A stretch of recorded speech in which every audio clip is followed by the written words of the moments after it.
Magpapalit na nga akong kutso ng mga anak ko, ate. Tignan nyo naman, panapo na yung kutso namin. Marami ng pinagdaanan. At ayan na nga, at nag-unboxing na ako. Tinulungan na ako ng mga anak ko dahil excited sila. Dahil sila ang gagamit niyan, mga beswang.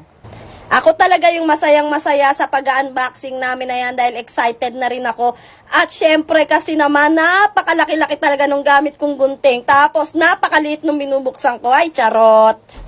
Ang maganda nga dito sa nabili ko na to ay anti-allergic, antibacterial, ergonomic, and anti-dust mite. Silent type din yan at kung nandun na kayo sa pinakamagandang part ninyo ng jowa mo, hindi yan mag-iingay, ate. Yan nga pala yung una kong purchase sa kanila. Kung napansin nyo, tumalsik ako kasi bigla siyang lumobo kasi nga memory foam mattress to. Katulad din yan nito, queen size nga pala yung binili ko at ang size niya ay 150 cm width by 100 cm length and 20.6 cm height. Ang sikreto ng memory foam na to ay